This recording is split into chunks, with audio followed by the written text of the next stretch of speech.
इस वीडियो में हम डिस्कस करेंगे लॉज ऑफ मोशन और इस चैप्टर में है Aristotle's policy, Galileo's law of inertia और हो सका तो न्यूटन्स लॉ इस वीडियो में, वरना तो दूसरी वीडियो में डिस्कस करेंगे। ठीक है, तो लॉज ऑफ मोशन में सबसे पहले हमें ये समझना है कि मोशन का रीज़न क्या है, क्यों कोई चीज़ मूव करती है, कैसे कोई चीज़ मूव करती है, कि क्या रीज़न है।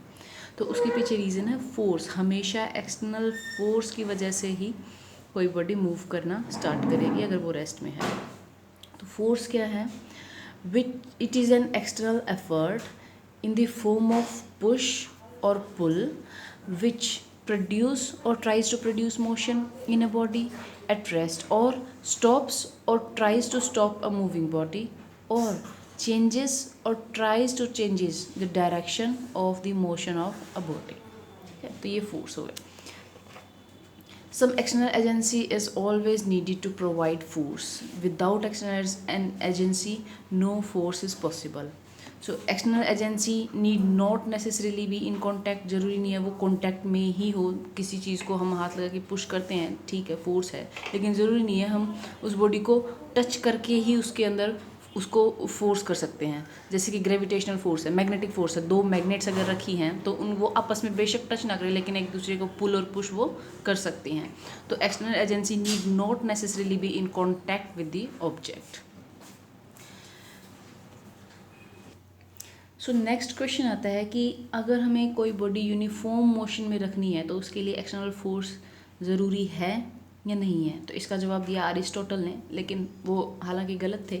उन्होंने ट्राई किया। उन्होंने कैसे ट्राई किया? नॉर्मल जो ऑब्जर्वेशंस होती हैं वो अपने आंसर में लिखी। जैसे कि हमें पता है अगर हमने कोई बॉल फेंकी है तो वो थोड़ी देर बाद रुक जाएगी और हमें उसके ऊपर फोर्स लगाना पड़ेगा, तब वो दोबारा से रोल होना स्टार्ट होगी। तो वही नॉर्मल सी चीज़ अरिस्टोटल ने बताई कि an external force is required to keep a body in uniform motion. For example, if we need to roll a ball continuously, then we have to hit or push it continuously, otherwise it will stop. We all notice this. But ये true नहीं है। क्यों true नहीं है? कि ball क्यों रुकती है? क्योंकि उसके ऊपर एक्सटर्नल फोर्स लग रहा है। कौन सा? Frictional force. इस वजह से वो रुकी है। अगर फ्रिक्शनल फोर्स ना होता तो वो बॉल ना रुकती। तो इन एक्चुअल हमें क्या करना होता है, जब भी हम फोर्स के ट्रू इक्वेशंस को ऑब्जर्व करना चाहते हैं, लिखना चाहते हैं, तो हमें ये एज्यूम करना पड़ता है कि अगर यहाँ पे फ्रिक्शनल फोर्स ना होता तो क्या होता। ठीक है, इस तरह से ही गैलीलियो ने सोचा और फिर गैलीलियो ने अरिस्टोटल की फॉलेसी प्रूव की। फॉलेसी प्रूव की मतलब कहाँ पे अरिस्टोटल गलत है वो चीज़ गैलीलियो ने बताई। गैलीलियो ने 2 एक्सपेरिमेंट्स किए।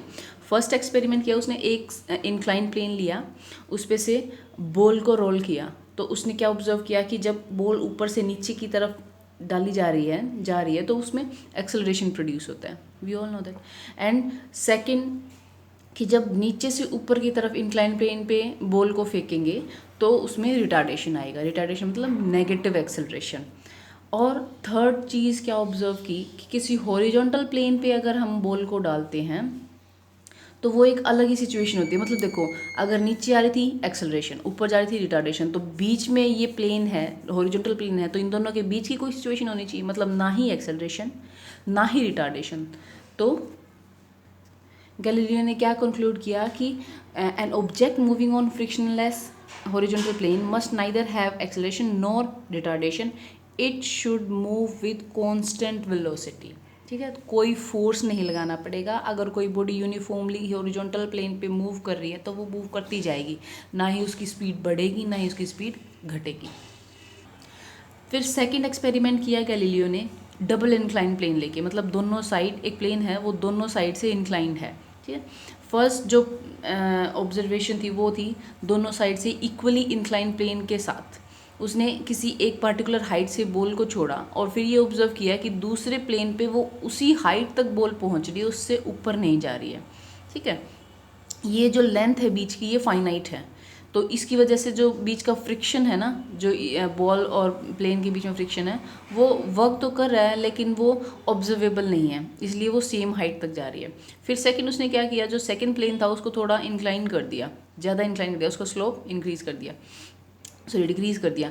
तो फिर उसने क्या ऑब्जर्व किया, फिर से उसी हाइट से बॉल को छोड़ा और नोटिस किया कि वो बॉल उस सेम हाइट तक ही जा रही है। बेशक उसे पाथ लंबा ट्रैवल करना पड़ रहा है, लेकिन हाइट सेम रीच हो रही है। फिर उसने क्या किया, थर्ड में उसने इस सेकंड प्लेन को बिल्कुल ज़ीरो स्लोप कर दिया इसका, मतलब वो हॉरिजॉन्टल प्लेन में कन्वर्ट कर दिया।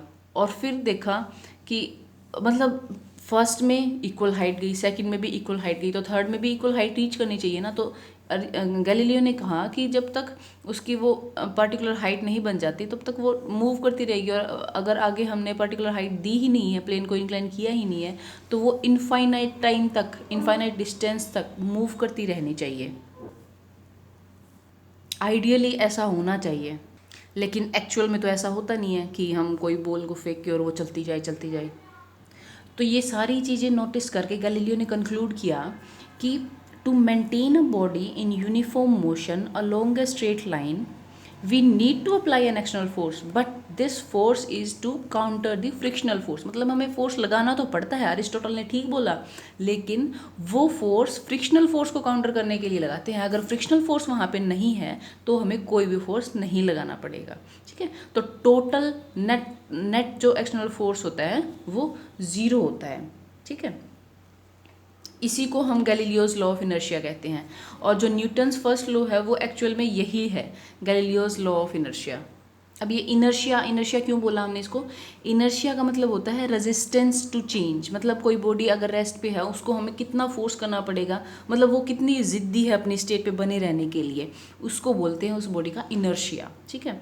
लीनियर मोशन में अगर हम उसको लाना चाहते हैं, रेस्ट पे कोई बॉडी है लीनियर मोशन में लाना चाहते हैं, तो उस टाइम पे उसका मास ही उसका इनर्शिया, मतलब जितनी हैवी होगी उतना ही मुश्किल से वो मूव करेगी, तो उतना ही उसका ज़्यादा इनर्शिया होगा, ठीक है। तो इनर्शिया को हम मास की तरह ट्रीट कर सकते हैं लीनियर मोशन में, ठीक है।